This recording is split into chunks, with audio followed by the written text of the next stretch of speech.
Últimos anos, os avanços tecnológicos forçaram muitos profissionais a se reinventarem.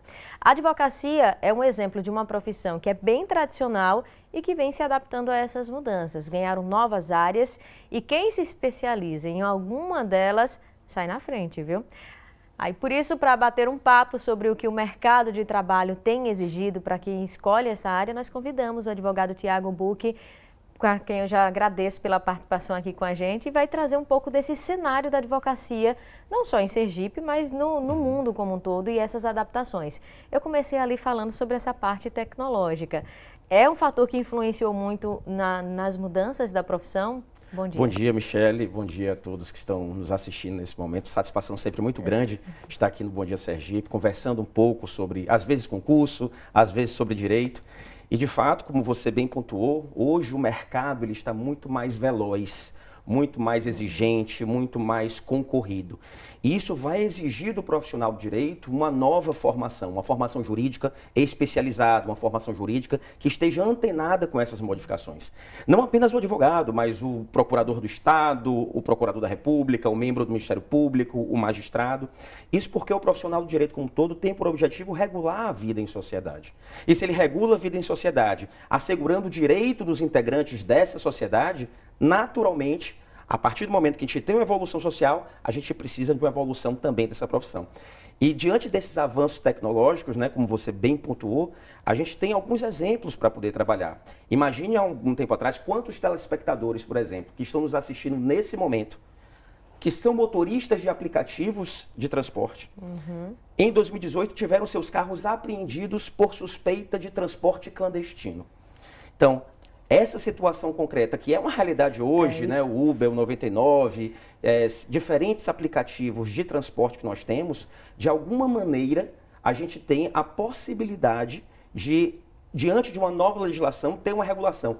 Não apenas para a segurança do motorista de aplicativo, como também para a segurança, né, do usuário. Então, nós temos uma legislação hoje, que é a 13.640, que diante dessa problemática decidiu, veja, temos que regular esse setor. Então, como segurança, hoje, todos os motoristas precisam ter um cadastro no Instituto Nacional de Seguro Social.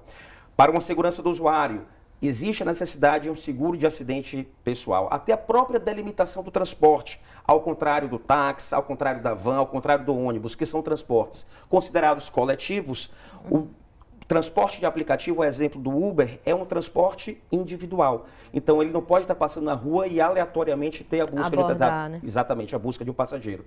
Da mesma maneira, além desse seguro, além de um motorista que tenha carteira B profissional. Então, todas essas situações decorrem de um avanço tecnológico para a regulação de uma vida em sociedade. E aí a gente teve essa mudança na legislação e o profissional da área tem que se adaptar, tem que estar sempre ali se atualizando, se especializando para poder saber como o direito vem como essa função, né, de defender os direitos do cidadão. E aí vem essas adaptações na lei. Com a internet também, citou um belo exemplo agora com relação ao transporte por aplicativo, mas com a internet, logo quando surgiu o uso da internet também sobre os direitos, né, de quem utiliza a internet, de quem está circulando por ali. Exatamente, Michele. Hoje o direito digital, algumas pessoas até consideram que, de alguma maneira, o direito digital é um novo ramo do direito, quando, na verdade, é um novo olhar sobre ramos do direito já existentes. Né? Tem uma referência do direito digital aqui no Estado de Sergipe, que é o professor Afonso Oliva. Eu costumo conversar muito com ele sobre o direito digital e a gente, de fato, verifica que na década de 60 foi quando nós tivemos a internet, que foi logo atrás. E aqui no Brasil, na década de 90, em 1988 foram os primeiros indícios de utilização de internet aqui no nosso país. Então, a velocidade com que isso modifica as relações sociais é muito grande. Você, por exemplo, vamos imaginar que a gente tenha um contrato de prestação de serviço ou um contrato de compra e venda. Há um tempo atrás, você precisava pegar um cavalo ou então pegar um trem para levar aquele contrato impresso. Vamos imaginar que hoje você esteja no município de Cumbe, costumo brincar com meus alunos sobre o município de Cumbe, um abraço a todos aqueles desse município, que esteja no município de Cumbe, eu estou na Nova Zelândia, e a gente pode manter perfeitamente a partir de uma assinatura, né? exato, a assinatura digital desse documento. E isso é muito importante porque, especialmente com a pandemia, Michele, nós tivemos o aumento de trabalhos em home office, a mobilidade educacional. Então a gente costuma até brincar que houve antecipação de 10 anos, de 10 a 15 anos aproximadamente.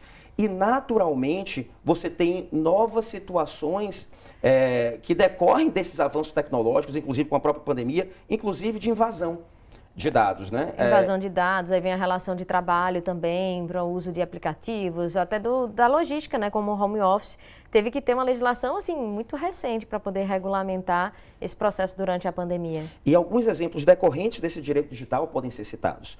Vamos imaginar, o amigo José Gabriel, ele estava conversando um pouco atrás aqui com vocês, sobre a criação da Câmara de Arbitragem. Hoje, há um tempo atrás, a gente tinha uma relação comercial no âmbito internacional, basicamente com grandes conglomerados econômicos. Hoje, com o seu celular, você já faz uma transação comercial internacional. Verdade. Então, a partir desse avanço tecnológico, nós precisamos de um respaldo jurídico diferenciado. Um outro exemplo que pode ser citado, ainda no âmbito desse avanço tecnológico, desse direito digital. Nós temos hoje, diante do grande círculo de informações, diante da circulação de informações, a necessidade de proteger os dados do usuário. E essa proteção é fundamental e por isso foi criada uma nova legislação, que é a Lei Geral de Proteção de Dados. E aí você precisa basicamente ter, por um lado, a segurança da informação.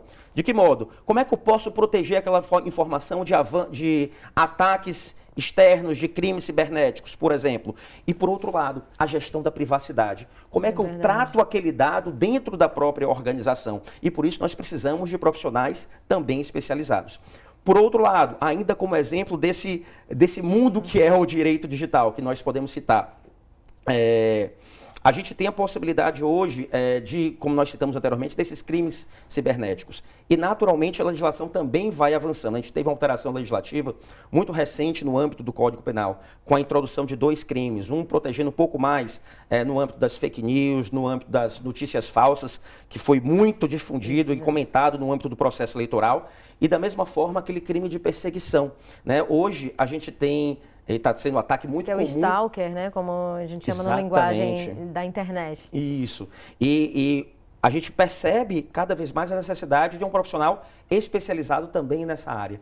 Posso dar um outro exemplo muito significativo e estava conversando com uma professora que é uma referência no âmbito da justiça restaurativa aqui do estado de Sergipe. Um abraço à professora Daniela Costa, professora doutora da Universidade Federal de Sergipe.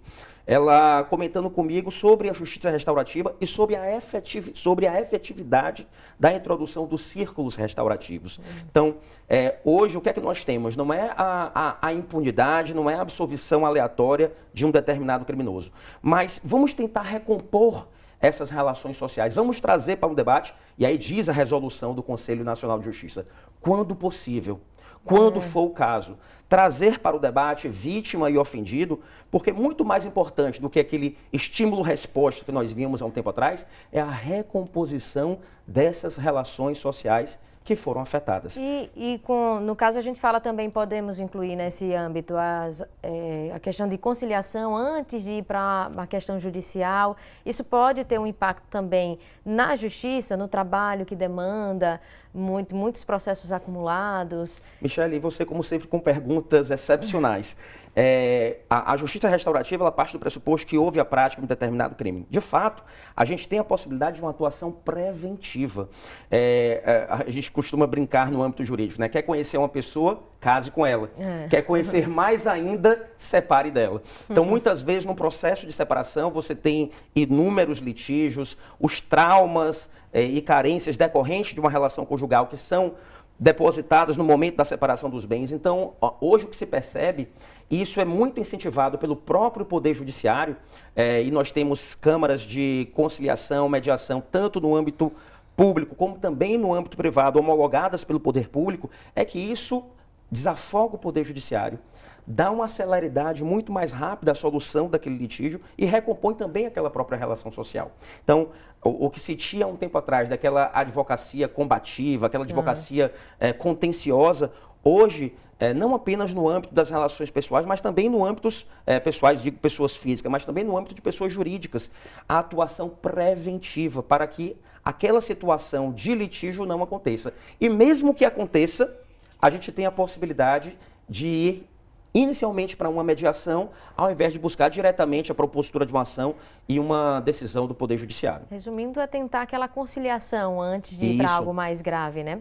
Para a gente finalizar, e qual é o desafio de quem escolhe a área do direito, por exemplo? Porque você passa ali 4 anos hoje, a média, 5 anos a média na universidade, aquele ensino formal, aí você sai, de repente vem aí a legislação sobre fake news, novidades, você não viu talvez na faculdade. É só um exemplo, tá, gente? Que eu acho que hoje em dia já deve ser discutido. Como é que ele faz para manter sempre essa atualização e estar inserido nessas novas vertentes que vão surgindo aí com o avanço da sociedade? O primeiro momento, Michele, assim, que a gente indica, né, para aquele que quer fazer direito, é que busque, de fato, uma instituição de ensino superior que tenha essa preocupação, esse olhar inovador no direito, a atenção de uma determinada instituição de ensino superior, que tenha a preocupação de trazer todas essas novidades jurídicas no âmbito tecnológico ou não. Segundo ponto, uma preocupação muito grande com a prática jurídica. A gente verifica, como você bem pontuou, muitas vezes a pessoa é colocada no mercado de trabalho e não tem nenhuma noção do que é prática jurídica, acessar um sistema de um determinado tribunal. Então, essa preocupação eu acho que aquele que deseja fazer direito precisa ter.